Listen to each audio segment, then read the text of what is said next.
This short lesson will show you several different uses for the transition words. In the first sentence that you saw, therefore was being used as a connector for a compound sentence. As you've already learned, when you join two independent clauses with a transition word, you have to put a semicolon in front and a comma after. You also saw this sentence.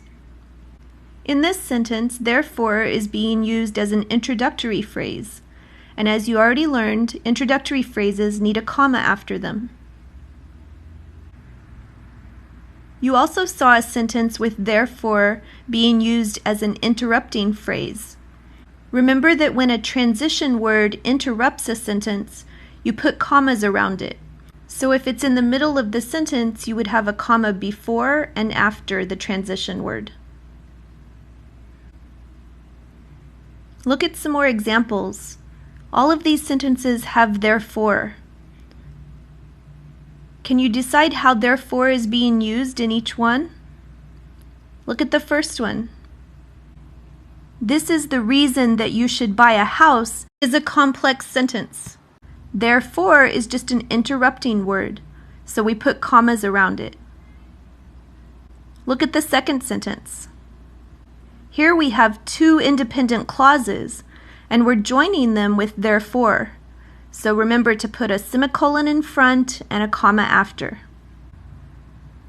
Look at the third sentence. Here we have two separate sentences, but in the second sentence I'm using an introductory phrase, so I put a comma after therefore. Here's a list of some other transition words that have different uses. Some of these words can go in the same places as therefore, but some of the words, like first, cannot be used as an interrupting phrase. Just keep in mind that these can be used in some different ways. It'll take practice to learn how they're all used.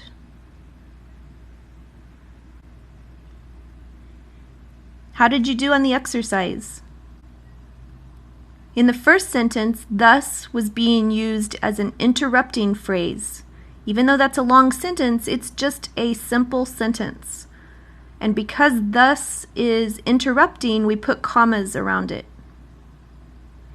In the second sentence, however was being used to join two sentences. So we use a semicolon in front of it and a comma after. In the third sentence, we had an introductory phrase, in addition, so we put a comma after it.